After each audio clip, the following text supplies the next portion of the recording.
So today's date, 10th of July 2020. We started a Cisco WebEx session for software engineering and project management unit number 3. All these all the uh, presentation slides and syllabus, I actually use the book by Roger Pressman and Ian Somerville on software engineering as a reference book. Saying this reference book name because those names are not directly included into the presentation. Okay, so if anybody want to get more maximum information about whatever I'm saying, they must have to go through the book of Roger Pressman and Ian Somerville for getting more out of the ring. Okay. So it's my request to all students to join lecture now. Okay. Only one student is joined, Sheikh Shehzad. Other participants are yet not joined. It's already 12:45 p.m. Okay. So I'm saying it about the TYA. Okay. Now Priya Biradar join the thing.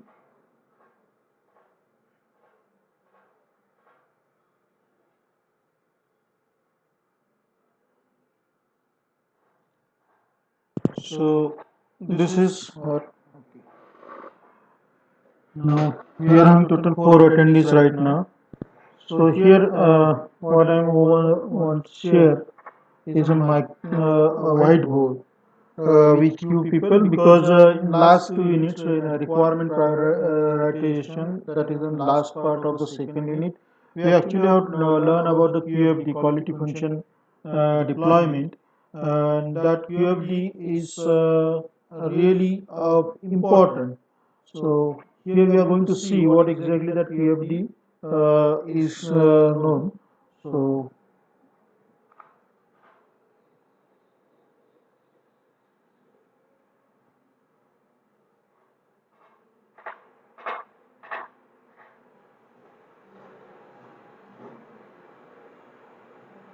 okay, so let's see what is this QFD is. We are going to draw the Kano diagram and uh, other diagrams here. Just got a Kano diagram and other diagrams. So first about the Kano diagram. What is Kano diagram? Here you are having a complete that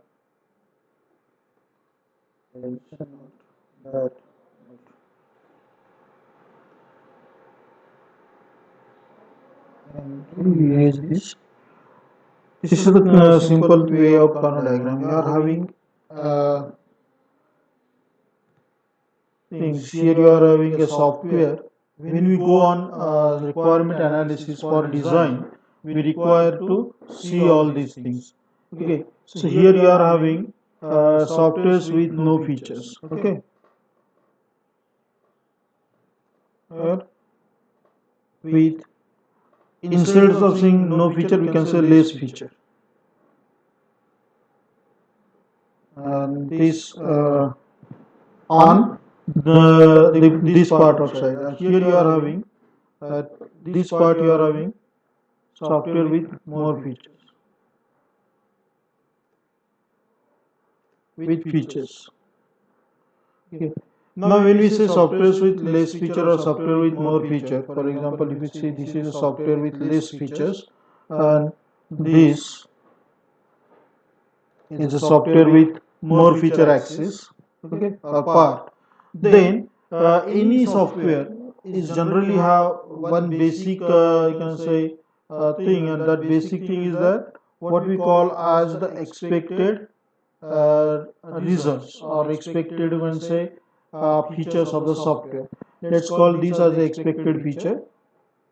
Okay, expected features. Then here in the software, if you go with the software customer satisfaction, you can say customer is not satisfied. Customer is not satisfied. And here you are having customer fully satisfied or customer satisfied. You will not find a customer who is fully satisfied. So I am saying customer is satisfied. Fully is something which we can call as the what we say something virtual. So customer is satisfied. These are the expected features of software.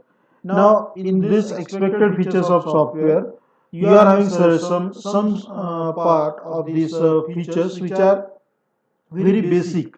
So let's say this basic part actually is shown by this line here. So you can say these are the basic features of the software. These are what you can say basic features of the software. Basic features of your software. Now, what is basic feature of software? Expected feature. Let's say I'm going to give you an example of a hotel room. Let's say suppose if you go to the hotel and book your room, what are the expected feature that you consider? Say if the hotel is of a good condition, let's say in a Pune and central, and say and they are asking you a rent of say 1,000 rupees for a 12 hours or sorry 24 hours of stay. Then your expected feature that hotel room must have to have an attached bathrooms, must have to have a TV and other things, must have to have the AC and all like all those things. And then you will get a room service and something. What are the basic features here? Basic feature means your the room that you are going to use must have to be clean. Yeah, that is why you are not going to ask that booking clerk, okay, whether the rooms are clear or clean or not. Okay, what we will ask generally whether rooms have these attached bathroom, TV, intercom, on all these type of things. So these are called as an expected feature, and the default features which are generally not stated by the customer is called as basic feature of a product. Software is a product. Okay, so these basic features, if the basic features are not present, obviously, if you consider these basic features here, and if these basic features are not, you can say, present in your software, what will happen? You will find you are in a this red zone. Okay, you are in a this red zone. This is called as customer non-satisfaction red zone. Means you are out of you say business. Your product is not get bought by anybody in the market. So that is a basic feature. So when it comes to requirements prioritization for the design, okay, to prioritize the requirements for designing your software, you require to identify first what are the basic features required in this particular software. Once those basic features are identified, you have to come up with the list of all expected features. Let's consider all expected feature. I am showing here with a maroon thing on this line. So if you consider this list of all expected features, that's what we are having. So you got the list of all expected features. So you got basic the list of expected feature means okay, you have the software, let's say upon a web app, okay, to order something online. The basic feature is that it must give you the product list and something. The expected features, it should have to give you the polling, it should have to give you some features and like and other things. So these are called as an expected features. And after these expected features, there are certain features which are generally called as a value added feature. Let's show this by I'm showing this by the purple line here. These value added features are generally called as a wow feature, or this also called as value added services, generally called as wow features. Okay, so we are seeing these wow features are there, and these are the most times it's called as a WAS, value added services, or value added feature, WAF we can say. So what is the wow feature? Let's say suppose someone asks you for a simple web app which can order online. But now this web app, when you download on his mobile, also helping the person, okay, also helping the person to you can say navigate through the markets. It's compare the products and shows the nearest shop with the cheapest you can say product, or the nearest shop with maximum bargain possibilities. Then that is a wow feature in that particular e-shopping app. Okay, so what this entire things, so if you somehow manage to complete all these wow feature, or what you can say some extra services added, your software goes into the zone of customer satisfaction. So your customers get completely satisfied, and when your customers get completely satisfied, that means you are in business, your product is sellable, your software is working good, and it's a really a good thing to do. I'm really unhappy today because yesterday almost 113 people have given the TAE1. Okay, and today there are only 58 attendees to the lecture. It's a very poor performance. uh, like it's say this happens because either they are not no many people, because today suddenly the timetable change as per the request of all you students, and instead of 1:30 p.m. we started our lecture a bit early, that is around 12:45 p.m., and it's going to end by one so 1 hour uh, thing. So so when I'm saying this as your uh, say complete thing, this diagram where you are having the customer not satisfied, customer satisfied, basic features, expected feature, wow feature, okay, software without feature or less feature, and software with features. This diagram, which is used to prioritization of the software requirements, is also is known by an inventor, or actually a statistician, Kano. So this is called as a Kano diagram. Okay, he was a Japanese person. And so this was the part which also called as a quality function deployment in software engineering. So this is what we can say. So I'm just erasing all these things. Customer is satisfied. I think have understood this. If anybody is having problem for this, okay, you can raise the questions in question and answer box. Uh, yeah. So before starting the unit number 3 on software designing and something, I will like to I'm now closing the whiteboard. Just want to launch a small poll. Uh, uh, I mean, it's okay. So we are going to I'm going to launch a simple poll here, uh, and the poll will go for say 5 minutes something, and so all of you must answer that. Okay, so poll started. I expect all of you, because after this only we are going to say.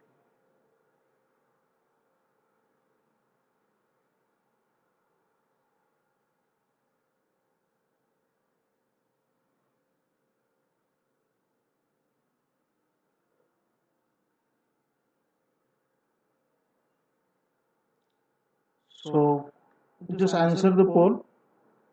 Course, 5 students are given this progress on the.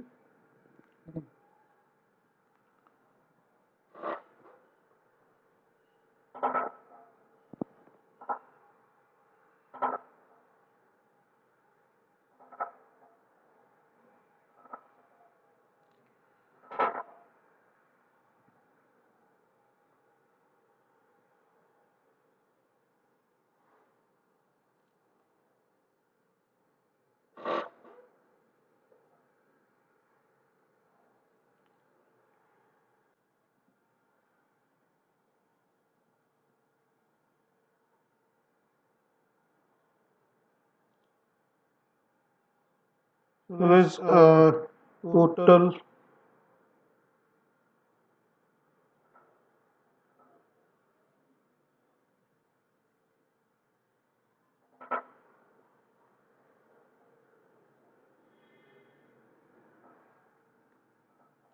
poll will last only for the next few minutes. That is around 4 minutes. A 5 minute poll is there. Okay.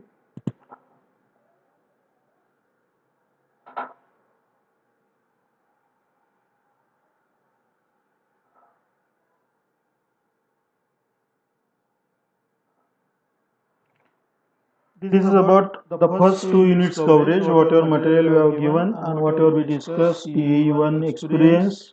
Okay, and I am asking for my teaching style so that I can improve my, you can say, teaching styles for uh, you. Right now there are total 71 students are there logging into the system 73.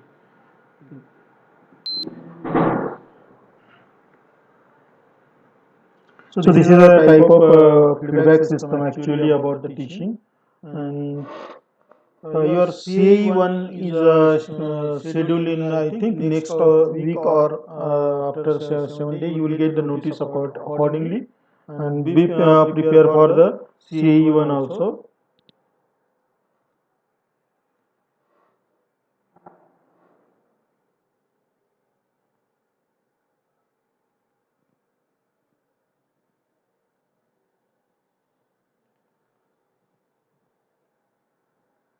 So last 2 minutes are remaining for the poll.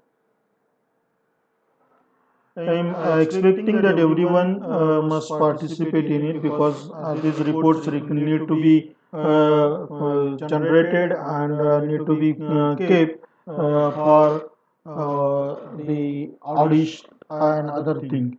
Okay, so everyone must join and give the answer to the poll. It's a small test only for 5 minutes. Last 2 minutes are there. 1 minute 41 seconds. Once the poll is over, we will start the lecture. Okay.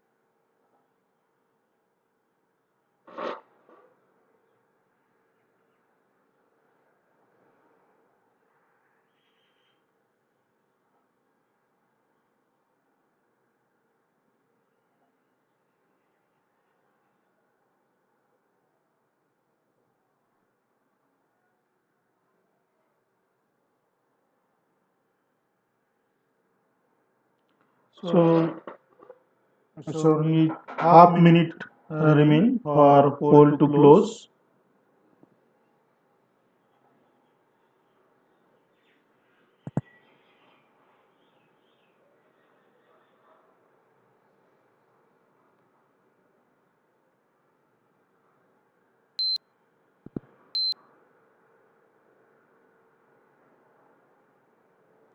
So I'm closing the poll now. It's almost 7, 6, 5, 4, 3, 2, 1, and finish.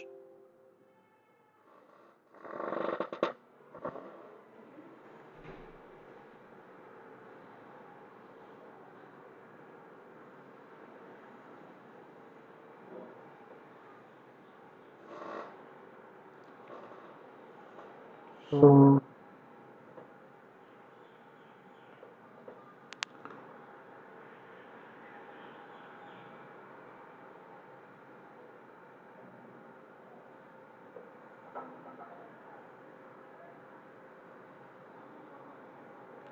the poll is created. I'm saving this as a poll results.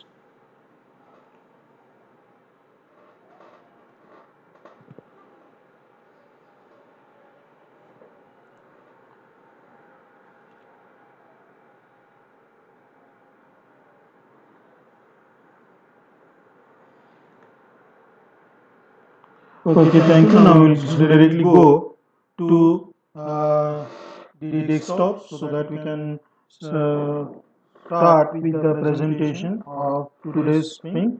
Today we are going to see about the software design process, the entire software design process here. We are having the total 77 attendees right now.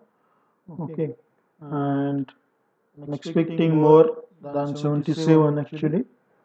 So with that expectation, and I also expect that no one will minimize their window, at least give some attention to the contents. So here is what we are having. So today we are going to learn about what is a designing process or what is a software analysis and design. Okay. So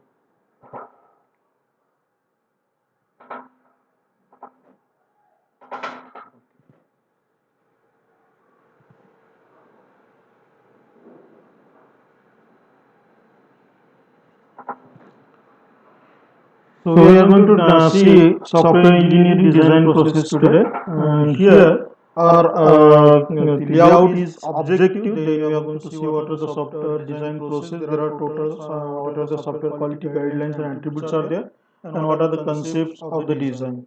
Those things we are going to see here in this presentation.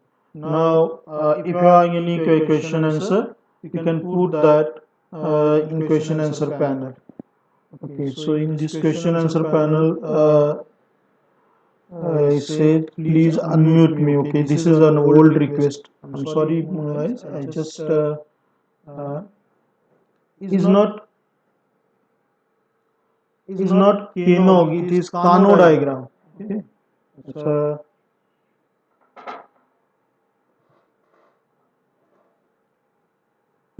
Kano diagram.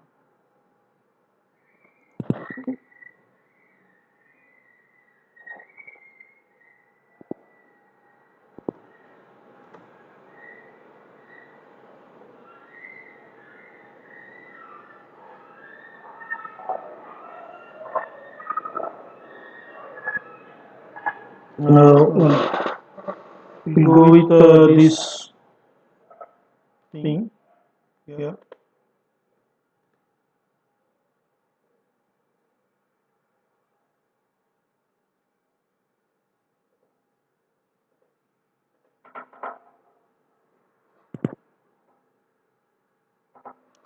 Don't confuse with supervised learning, unsupervised learning, something. We are talking about the software engineering and management, and that graph I have shown is not about the supervised and unsupervised learning. So it's just that diagram is called as a Kano diagram, and that diagram is actually uh, the outcome.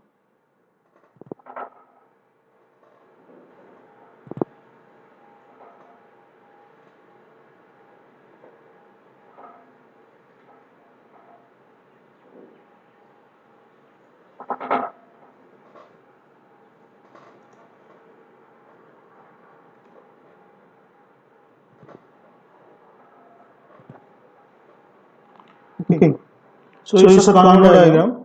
The answer to that is not cannot, and it's nothing have to do with the machine learning algorithm or your supervised and unsupervised learning something.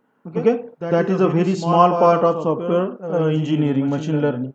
Software engineering actually encompasses almost everything from your machine learning, artificial intelligence, and likewise. So we are going to learn about the design process, and then we are going to learn about the 12 concepts of design. This is a very important part in any software engineer design thing. So here you are having what you can say the elements. There are different elements in a requirement model. Requirement analysis. Once that requirement analysis is completed, you can shift from that requirement analysis part to the design model. So what this design model are actually having? First, the design model have the one thing, and that is what we consider data or class design, which actually defines the architecture. Okay, so if you go with the data and class design, so that is the class-based elements, they are directly related with this data and architectural design. These two designs are on a class-based elements. Now, this data and architecture, so data will give you the database and this gives you the software's classes like graphical user interface class and other classes in a thing. Then you are having the graphical user interface design. Actually, it's not called graphical, it's a interface because there are three type of interface. One is called as command line interface, where you are actually entering commands to the program via keyboard. Okay. Second is pointer interface. You are using the mouse, touch screen, and likewise. Okay. And then you are having the graphical user interface. When you are using a graphical user interface, again is a pointer interface, but there is a difference in a graphical user interface. A third interface, okay, is called as what we call as an implicit interface, where you are actually not using any device. Instead, the computer observe you, and based on your movements or your facial expression and other things, computer decide which application need to be started and likewise. So these three interface designs are there. So this actually interface design decides how your system is going to work or response to the primary thing. So it actually covers scenario based elements and flow oriented elements. This diagram is from the Roger Pressman's book of software engineering practitioners approach. Okay. So if you go with this is called as an analysis model. So when we say design model, the requirement analysis model is having these four elements: scenario, flow, behavioral, class, and all these things are there. Once your these three things are completed, that is interface design and data design and architectural design, then and then only you can go for the component level thing, because a component is actually the combination of interface, architecture, and data or the database. So that's you have to be very let me say clear about that. These are the things that you require to address when it comes to designing requirements into to translating or to transform these requirements into a design model. Okay, so all the I can say information in a class-based elements will automatically get transferred into the data and architecture. Like flow-oriented elements are architecture and interface. Purely flow-oriented elements are there for the scenario base, which goes into the interface, and class-based elements also adds into the component. Behavioral elements defines the component and interface. So these are the things that you require to see. So this is your requirement analysis or SRS, software requirement specification, in its four dimension, which get automatically converted into this pyramid of database architecture, means your program logic, and then you are on the interface, means your what you can say outward world communication logic.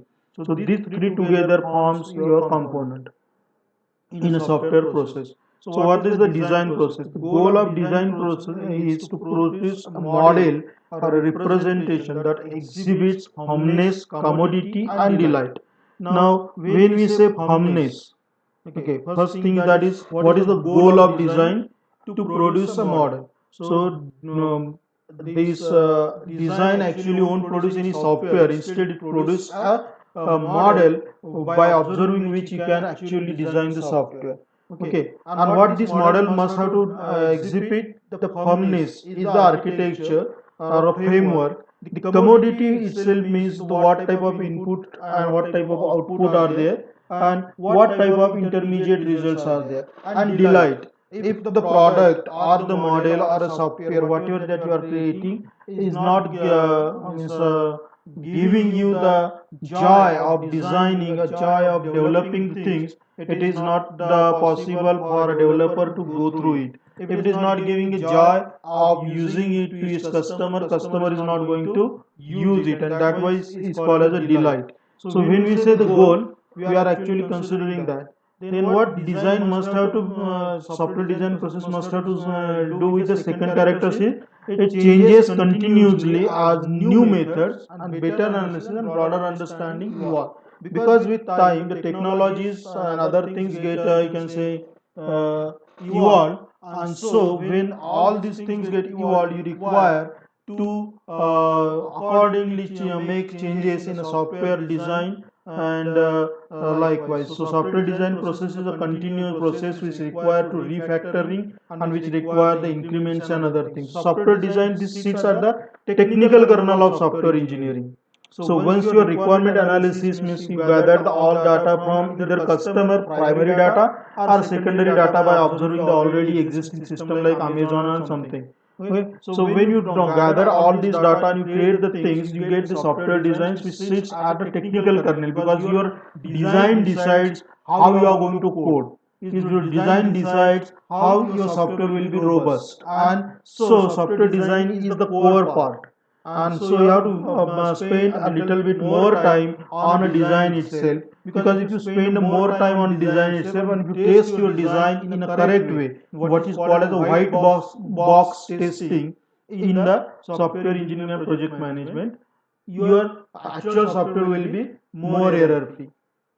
Now, what is software design? It is the last software engineering action within the modeling activity. So once you do the model, want to do the modeling of a software, you are actually go with the, because here you are not producing any code. Instead, you are actually producing the flowcharts, class diagram, database diagram, means the entity relationship diagrams and other things for creating the thing. And once those diagrams and the relationships are finalized, you can directly go for the code generation and testing. So this is the what you can say when we say design, we are actually dealing with these things. So another thing about the design is that there are four type of design models. First design models is the data class. We have actually seen this is chapter 6 of Roger Pressman book, in which software engineering, a practitioner approach, you can go through it. So into design class, so realization are there, architectural design is there, then you are in the interface design, and then you are in the component design. So these are the four design models. So first you require to go with the persistent data. Persistent data is the data which never what you can say go out of use. So this is generally called as a database. So all the data in your software which is of type permanent need to be persistent. So you have to create the data design or a data persistent classes for that. Then you go with an architectural design. This is a business logic of your program, of your software, where you are actually creating a program which manipulates the data and store that data into the databases, or fetches data from the databases, get data from the user as an input and process that, and likewise. That all what we call as an architecture, or this is called as your business logic, or this is what you can see your core software which communicate between the database and the customer or the end user. Then when is communicate to the end user require to communicate this via some interface. This interface may be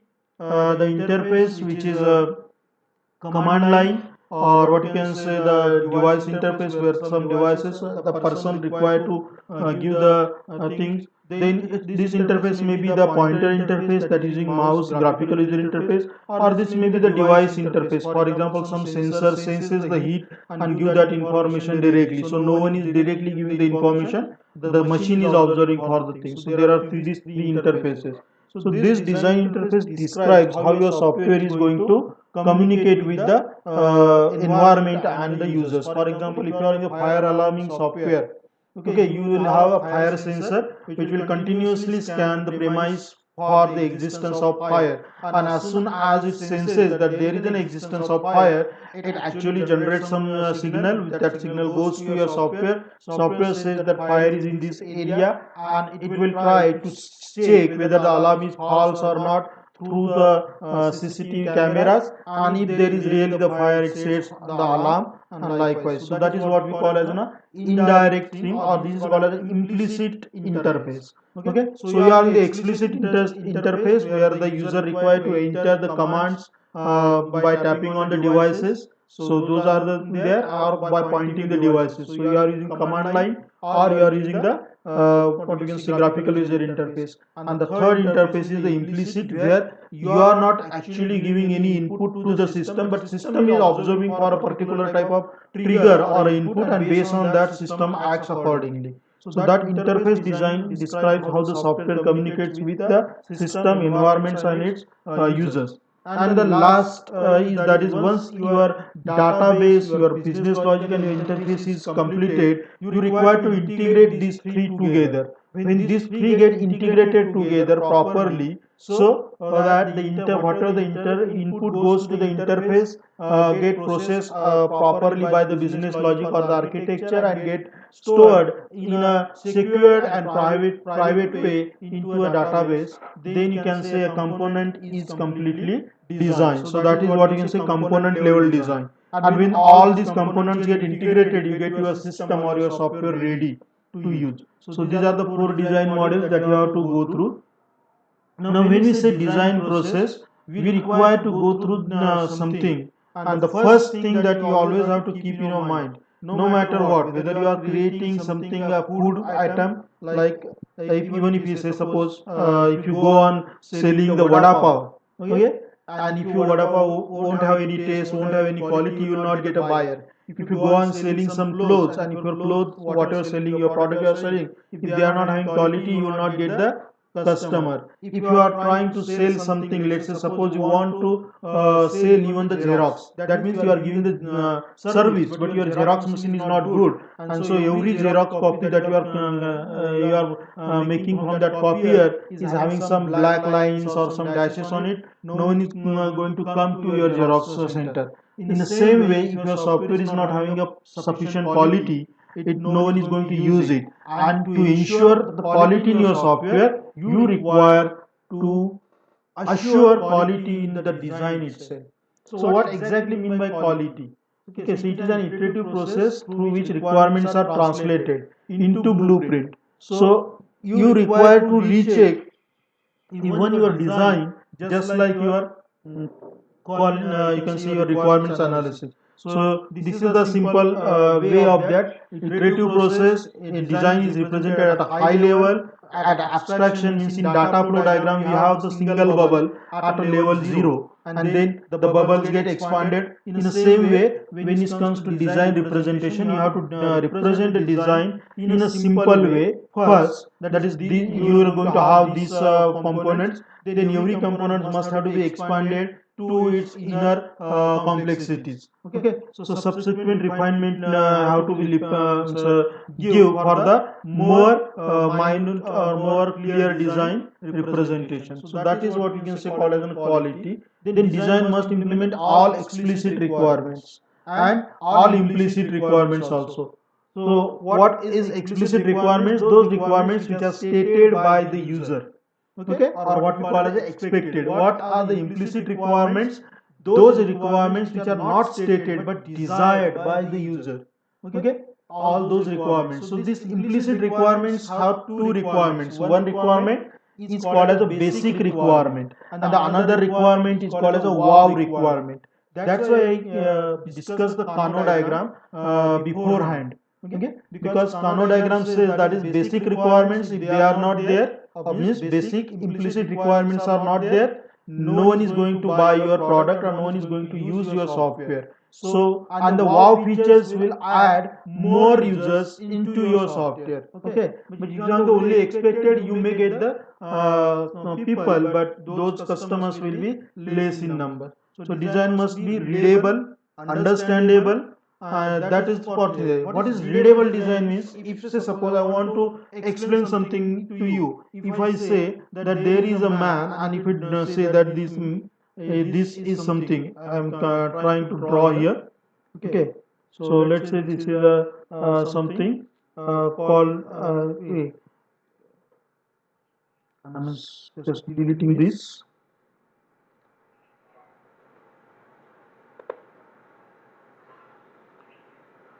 So I'm having a simple head, then I'm having a stick figure here.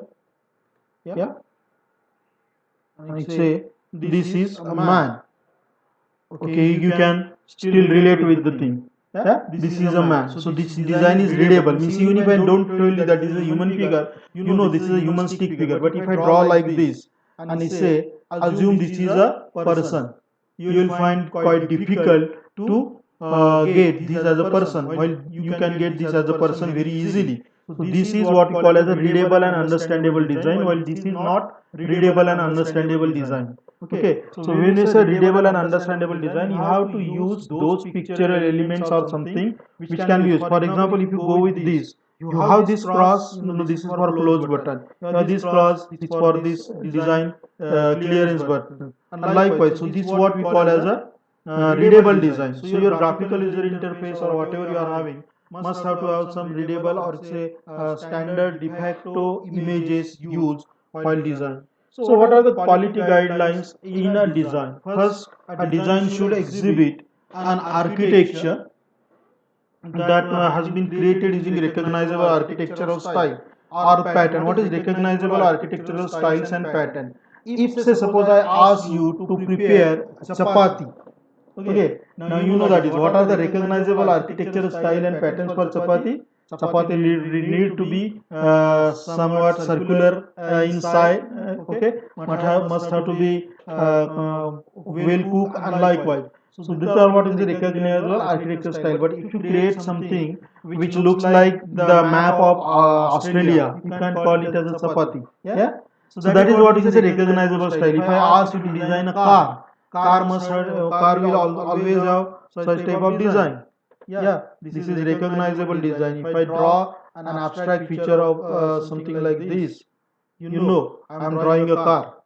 Yeah, this is one and this is one. Even if this diagram is not perfect, you know this is representation of some four-wheeler vehicle. Yes, so that is what we call as a recognizable architectural style. So whenever you are using something, a website or any software design, you should have to go through a standard way of designing your user interface. Okay, that is what on your design also, software design also. Then must have to be composed of components. There must have to be different components. For example, for this representation, you are having this as the body part where I am showing you my representation. Here you are getting the header, software quality guidelines and attributes as the header. While here you are getting in the presentation the navigational part, that is the design process part is there, and the sub part software quality guidelines and attributes are happening.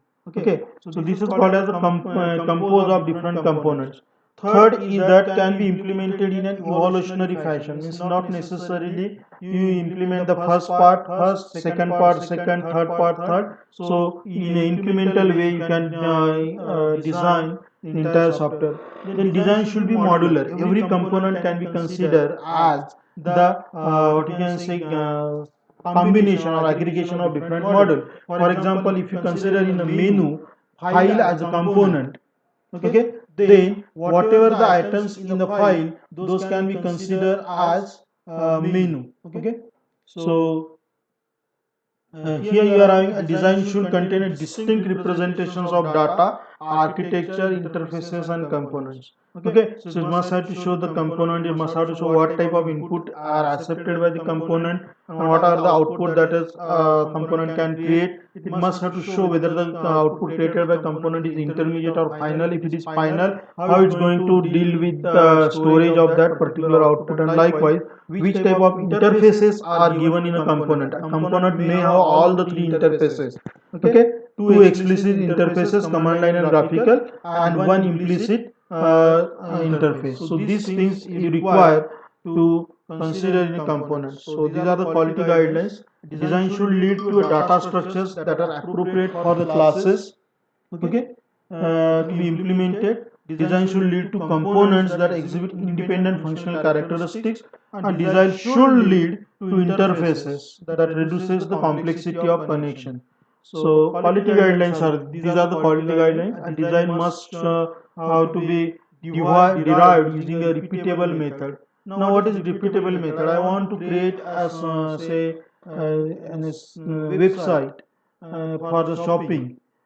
Then a repeatable method, I can go with a rapid application development prototyping model of the software engineering, can use the already implemented systems like Amazon, Flipkart, and Snapdeal something. By observing, then I can come up with my own, I can say, design, which will help me in standard way of having the eShopee website. So design should represented using notation that are effectively communicate, means these notations here, for example, this for close, this for minimize, these notations, there are standard notations are there, and you have to use those notations for them.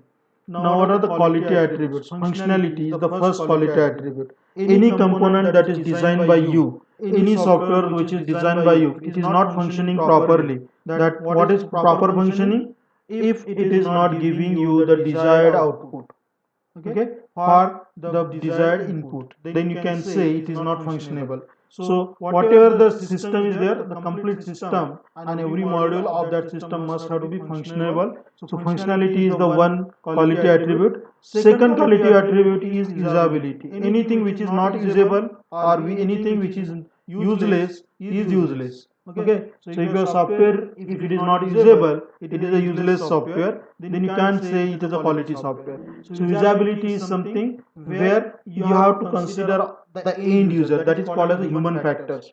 So it's look, that is the aesthetic, it's consistency, that is how you can say it is made contemporary, and whatever the help documentation or system documentation available. And then your software should have to be reliable one. Okay, that is means I started, say suppose your the software, and suddenly in between the software start giving me the problem, then you can say the software is not reliable, and for that purpose you require to compute this reliability on mean time to failure, means how many times your software fails in its execution process, and that is what you say. And meantime, means say suppose it fails for say 100 times, and you actually use the software for 1 lakh time. Okay, it's a very minute percentage.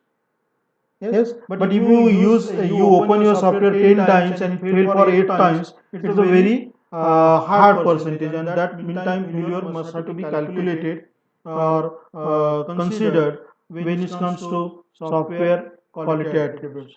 So next is the performance. Performance is one thing. Performance means, you know, that is in first lecture itself we say performance means security, speed and privacy.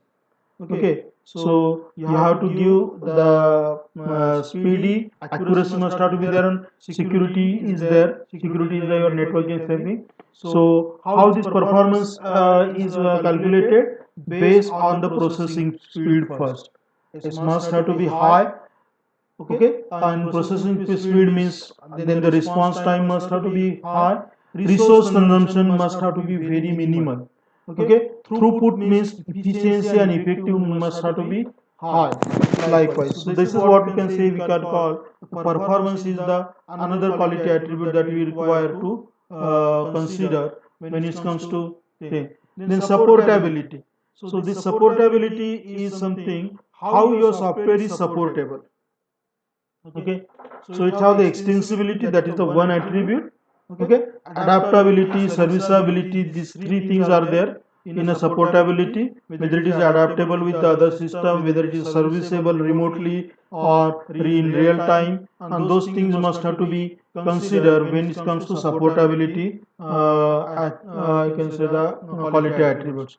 So then we are having the next quality attribute, that is something like, so when we say these are the total supportability, then you have to consider the ins concept, which us requires to answer the following. What criteria can be used to partition the software? So if you are on the software, let's say you are on your student information software. Okay, so this box represents the student information software, but this student information software need to be divided into smaller parts. Okay, for better results. So what will be the smaller parts? You may have the student entry. Okay, student database, courses, and is go on. So you get all small module divided. So when we say criteria to use for dividation of software components, okay, so that is you have to identify the different components in that particular system. Then functions and data structures must have to be detailed and separated. Data structures, there are two type of data structure: persistent, non-persistent. Non-persistent called as the dynamic data structures, which are used to store the intermediate data. Persistent data structures are generally known as the databases. Okay. Then you have to go with the uniform criteria for defining technical quality of the software design. And likewise, so uniform criteria must have to be there. The time response and something that is apart. Then you have to go with the concepts of design. Whenever you go on designing, at the first instance itself you won't get the entire design. So first design your software at its abstract level or the highest level of the same. You know the abstract classes in Java, those called as an abstract level. Then lower levels of abstraction means add the more description in it, and procedural abstraction defines what type of methods and like data abstraction over the data. So this is the what you can say you are having. These are the total abstraction level. So you first go with the highest level of abstraction. You are simply naming the things. Then you go with the lower level of abstraction. You are describing the things. Then you are in the procedural level of abstraction. You are describing and refer the sequence of instructions. And you are having the data abstractions that you are trying to find out what type of data are there. For example, you require the student data. This is a data level abstraction because student is a entity and require now roll number, name, date of birth, and years, all those things. So this is a data abstraction. All those things require to be considered when it comes to abstraction layer. Then you have to go with an architecture. So it is the overall structure of the software and it's a way of interacting. So architecture is nothing but your main core program and the function that you have to go through. So these have to be calculated accordingly. So architecture here you are actually considering this entire overall structure. Okay. And what this provides the conceptual integrity for a system. So you are in a main program and all the sub programs which actually communicate with your database and your interface. Okay, so that is the architecture diagram. Then you have to go with the components, modules, and goal of design is to derive an architectural rendering system. Okay, so you get a class base and other items here in the architectural design. Then you have to go with the structural properties. These represent components of the system. Extra functional properties or wow features are there, which defines how this design architecture achieve requirements for the performance, and families of the related systems. This draws upon the repeatable patterns. When I am saying families of related system, for example, if you want to create a software for banking, you have different banks, and all these banks works in a similar fashion. So you get a families of related system. So you are trying to create the application for say Bank of Maharashtra, you can still refer other bank system for the work. So that is what you can say. Or for a e-shopping business, you are referring the families of related system like Amazon, Snapdeal, and Flipkart, and something. Okay. Then you can go with the structural model, which represents this architecture organized by collection of program. For example, if I want to design the editor, I know that there are menus like file, edit, and rest that we have. The framework models are there. Dynamic model. Framework model gives an abstract level design for the particular type of feature. For example, when you go with an Hadoop architecture or .NET architecture, this is a framework provided. In this framework, you can add your own code and you can create your own system. Okay, so framework is what you can say half-baked software which is made available to the developer to create their own software. The dynamic models actually talk about the behavioral aspect of the system. Process models are there which focuses on the design of the business or the technical processes. Functional models, these are for the represent of functional hierarchy in a system. So there are different design patterns that you have to consider. Okay, there is name as a nugget or the insight, and design patterns there. Pattern based software designing is the one way. So there are different type of design patterns. For example, if you go with the data centric, you have to go with the machine learning, which is the one type of design pattern.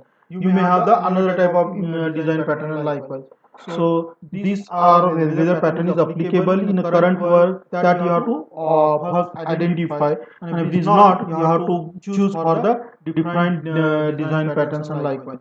So there are separation of concerns in design patterns, and this separation of concerns are this: concern is a feature or behavior which is specified as a part of requirements model for the software, and this can be used for the design patterns. Okay.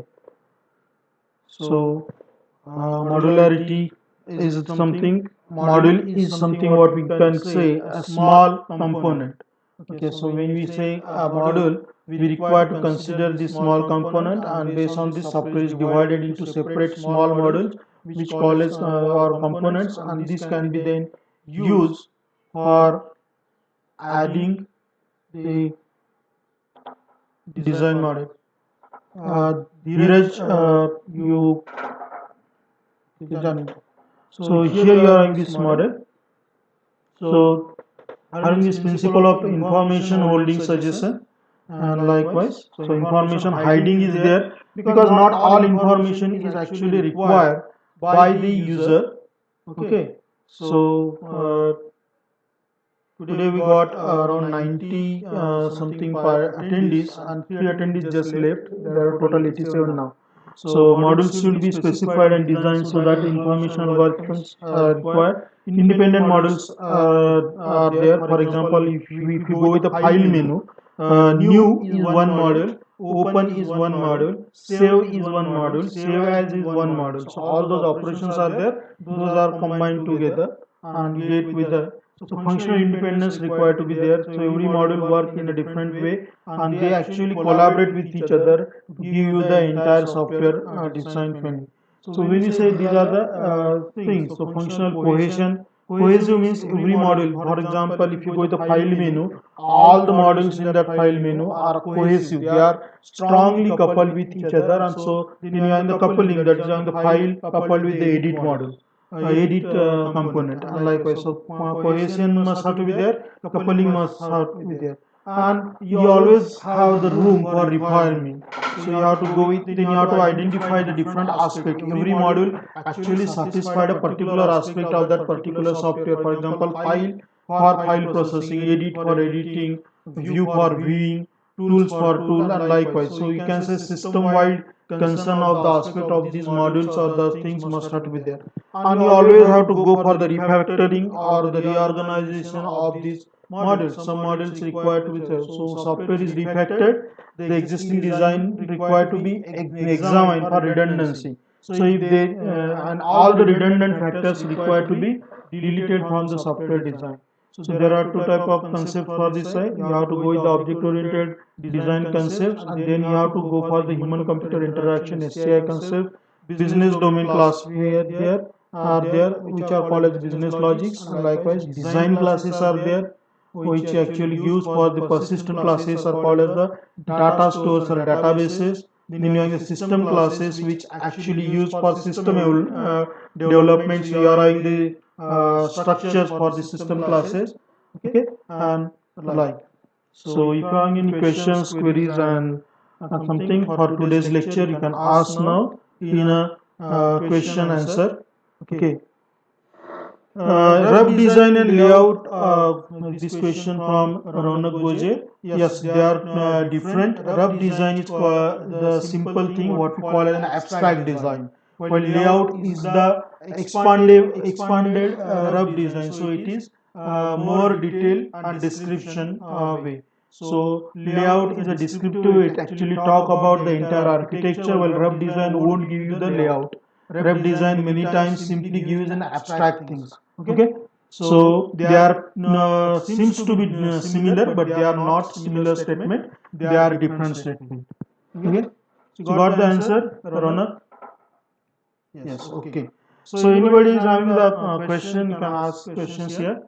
These slides are available on Google Classroom, and even the book of Roger Pressman and Ian Somerville, and you can go through that also for the thing. So I'm stopping the sharing of the desktop. Okay. and really thankful to you guys for patiently I can say listening to this quite theoretical you can say concept of designing. Okay, thank you very much. If you are saying this, we can go with session ending. It's already 1:47. Okay, thank you very much. I'm ending the session now.